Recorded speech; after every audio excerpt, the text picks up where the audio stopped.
आज जो संवाद सम्मेलन कराइला डाकर मूल उद्देश्य हूँ जे बिरजा जो क्षेत्र अच्छी बिरजा क्षेत्र जो समस्या बर्तमान लगी रही सारा ओडिशा रे चर्चा हो बिरजा क्षेत्र को लेकिन तार समस्या समाधान हो बिरजा प्रकल्प जो उन्नति करिया अच्छी साधारण लोक मैंने जानवे आम भेटी कलेक्टर को हाथ भेटिलु सार्वजनिक जिन कर समस्त जानतु ए विषय केते तार स्थान नियाई केते कौन साधारण लोक जापर ना केते प्रकल्प पैसा आसी समस्त जानतु तापर बिरजा हाट को नहीं जो समस्या अच्छी यदि हाट को नहीं कौन समस्या होता विकल्प हाट देखा जाऊ बिरजा मंदिर पाखापाखि जो समस्या हाट उठे नेला लोक समस्या अच्छे किसी लोक मैंने समस्या नहीं अच्छा हाट करना से समस्या समाधान स्वतंत्र जगह स्थिर करके हाट करूँ आउ प्रकल्प हाट आउ जो आगु थे योजना करूँ जो मूर्ति की पार्क बसा ना ब्रह्मकुंड में बसा जाऊ से कथा भी दाबी करूँ आउ से उद्देश्य को लेकिन आपण डाकी आपण जरिया प्रशासन को कथा जनवाई आपको सागर बसलु आज माँ प्रकल्प सार्वजनिक हो गले ये समस्या समाधान हो सार्वजनिक हेले समस्या समाधान साधारण लोक मैंने जानीपारे जे प्रकल्प केते पैसा अच्छी समस्या क्या पाखे अच्छी प्रकृत दोषी की लोक चिन्हट करें बर्तमान लोक मैंने द्वंद्व अच्छे प्रकृत दोषी किए दुईटा राजनीति दल भर टणा उटरा लगे बर्तमान जाजपुर अशांत होती तेणुक लोक मैंने साधारण लोक जानतु जानला प्रकृत दोषी बोली लोक अनुभव करें प्रकृत क्या दोष कराऊँ माँ को लेकिन राजनीति माँ को लेकिन संपूर्ण राजनीति कर दल भर टणा उटरा चलती बल कषाकषि होती साधारण लोक मैंने हईराण होती ये समस्या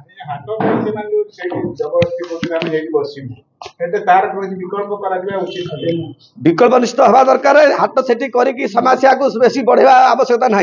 कि लोक आम जहाँ अनुभव करूँ आज आम पाखापाखि अनुभव करूँ किसी लोक व्यक्तिगत स्वार्थ नेतृत्व नहीं समस्या कर समस्या लगी रही ये समस्या समाधान साधारण लोक मैंने समस्या जोड़ी होती बहुत समस्या होती जाजपुर अशांत होती आम सब अनुरोध करूँ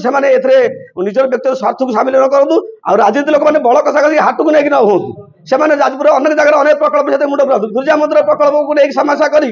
बिरजा को माँ को नहीं बदनाम कराऊँ बाहर भक्त मैंने आसिया भय करमती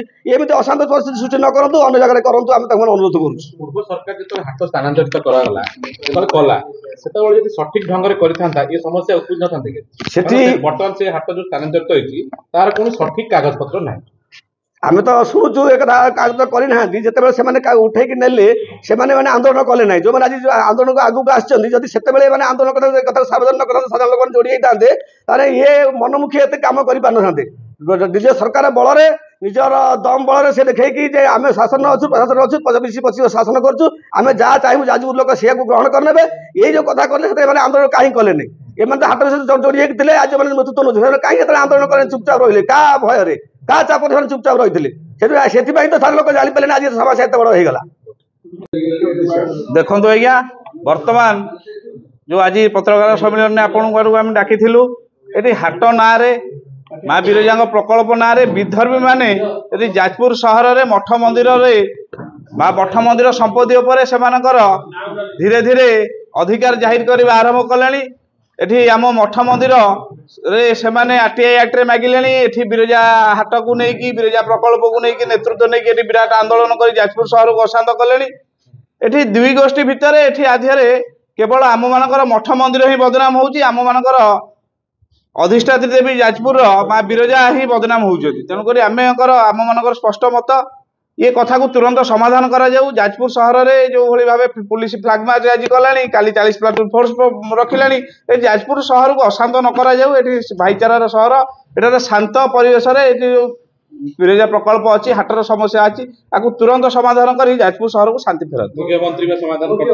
मुख्यमंत्री बिरजा प्रकल्प समाधान कर बिरजा प्रकल्प त्वरान्वित करने आम माध्यम मुख्यमंत्री धन्यवाद दूसरी कि हाट को नहीं जो नाट नागी तुरंत समाधान कर आम जाजपुर अंचल आम जाजपुर सहर को भाईचारा फेरातु और शांति फेरातु।